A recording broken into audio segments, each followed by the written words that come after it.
Welcome to SteveTechArc. Today we're going over Salesforce security and identity. We're going to be doing exam preparation for the Salesforce Security and Identity Access Management Architect certification. So we're diving in to going over the Identity and Access Management exam guide. This is straight from the Salesforce Trailhead. Key elements that we're going to be going over in our part 1 and part 2. This is part 1. Will be identity management concepts, accepting third-party identity in Salesforce, Salesforce as an identity provider, Salesforce access management best practices, Salesforce identity, and community, both partner and customer. So part 1, we're going to be going over the Salesforce profile capabilities, session, IP login hours, my domain, introduction to identity, and some single sign-on flows. So this is straight from the exam guide.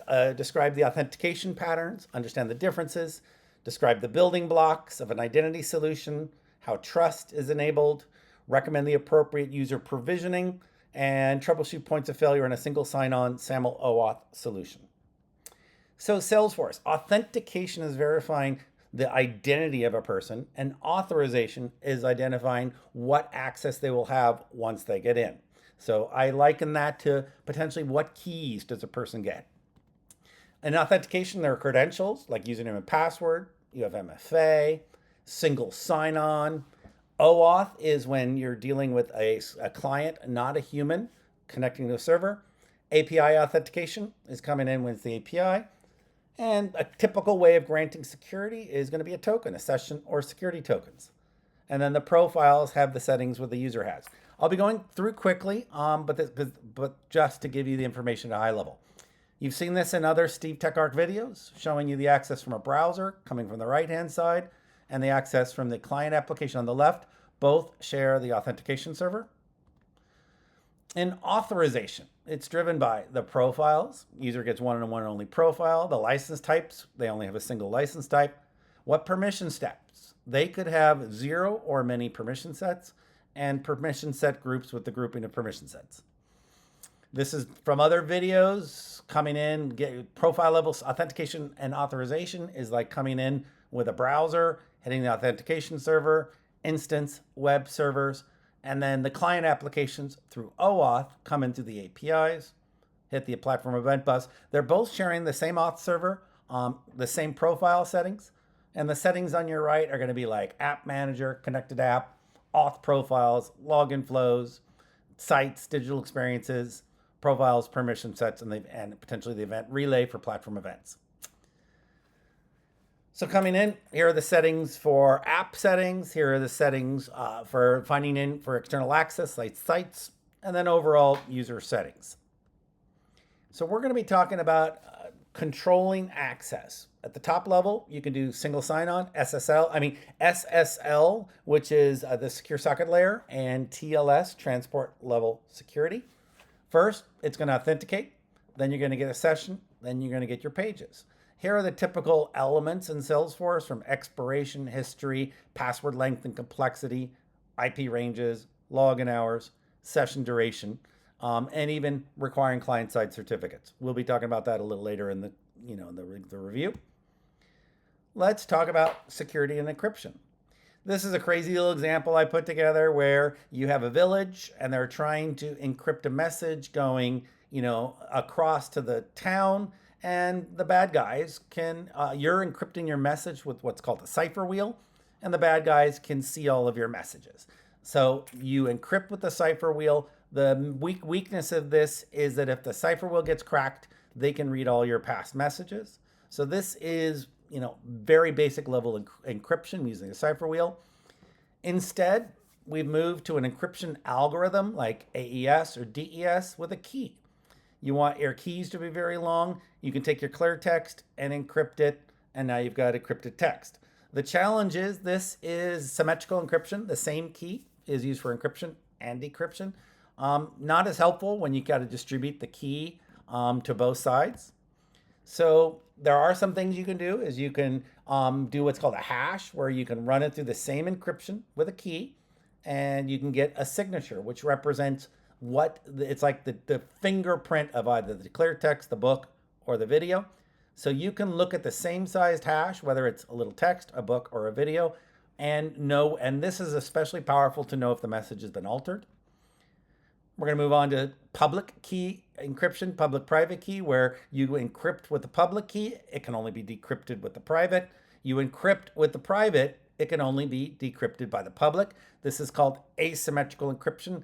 Pair a public and private key together. It's called a digital certificate. So a digital certificate has the public private key. It's used for the SSL, the transport level security. TLS is a dance that when your browser connects to a server where they handshake, you bring across the certificate from the server, and it sends a little random text from the client, a little random text from the server. That's called the handshake, and that forms your encryption layer. That's one-way TLS. You can go to two-way TLS when you download, the client downloads the server certificate, but then you require the client to have a certificate. That's called a client-side certificate. It's more secure. You just have to distribute the client cert. This is called two-way TLS.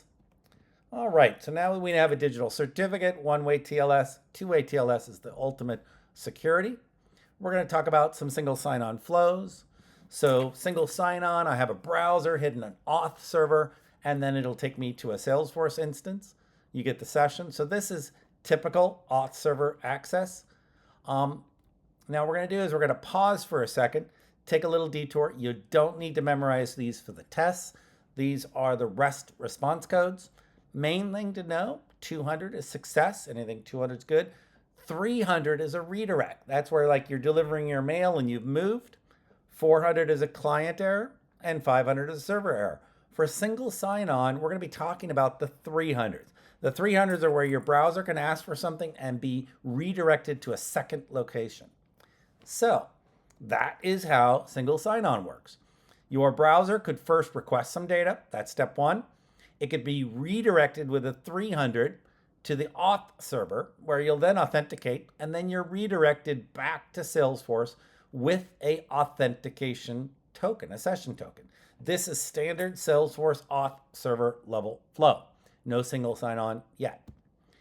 So we are going to go, the user attempts to the instance, they're redirected, they're authenticated, and then they're redirected back. This is how Salesforce works all the time. We could bring in a single sign-on, SSO IDP. So in that case, you're going to go to the auth server, which could be your identity store, Steve password. And I could have, so I have two Salesforces. Auth server Salesforce. B is a totally different system, two different usernames, two different passwords. But I can add in a ping one login. And now what can happen is I can be authenticated on the IDP, which then will be converted at the auth server, and I'm into B. And then B's auth, system B's auth server can authenticate. So this is where you'll authenticate at the IDP, then go into this, and what's passed is called a SAML token, passed to the auth server, which is then exchanged for a session token, passes in the session, and you're in. So it's an extra step, and what goes between the green and the blue is what's called a SAML assertion.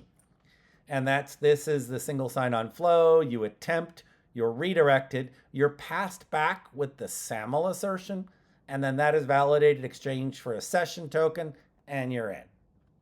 All right. So basic concepts is you need to do it with the IDP and Salesforce, assuming you have an external IDP. You're going to have a digital certificate, back to that, installed on the IDP. It's then installed on the service provider.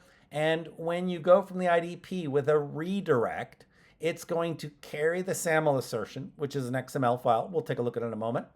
And it will then validate the SAML assertion with the client certificate, with the certificate, and let you in. So let's go take a look more. We're going to jump in.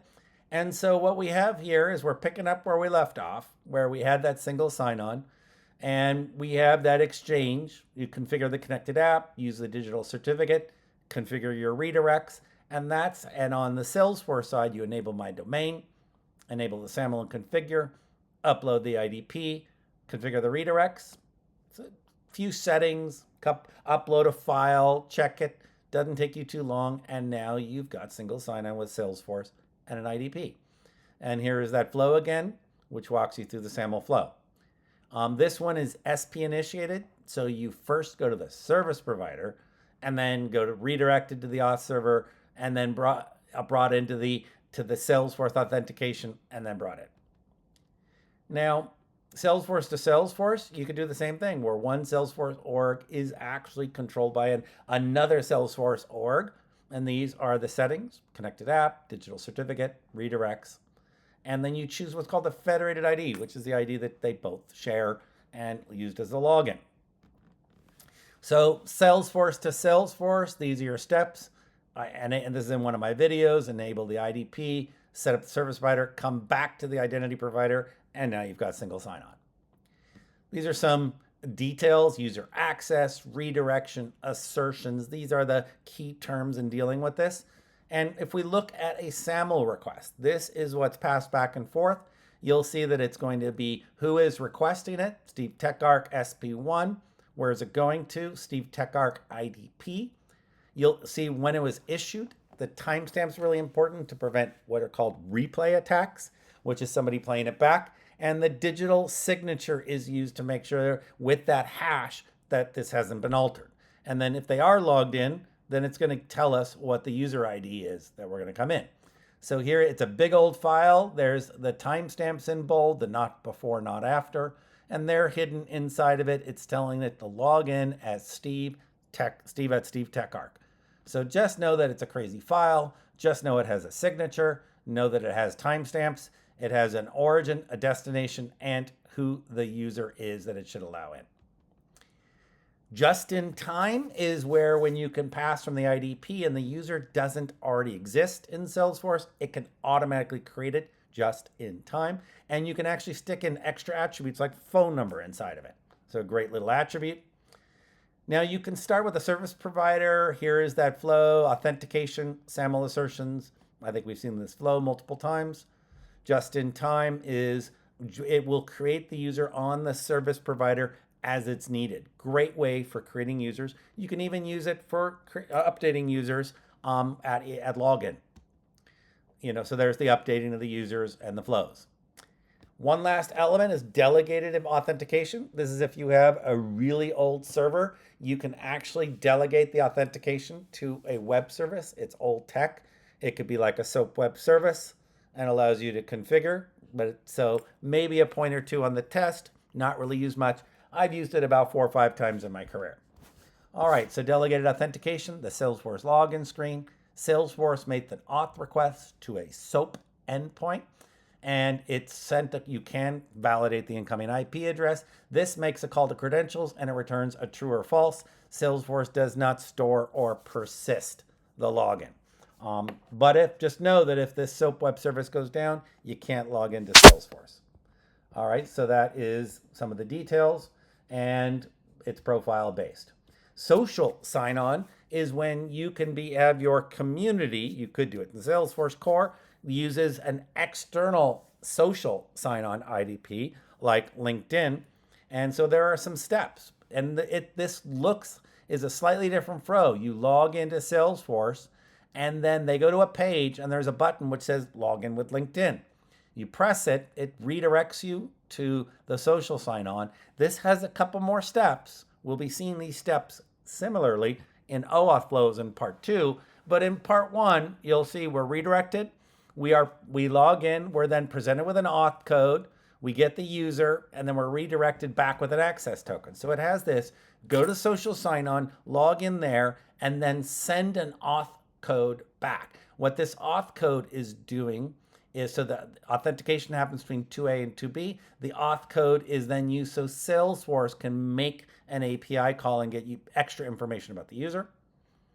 All right.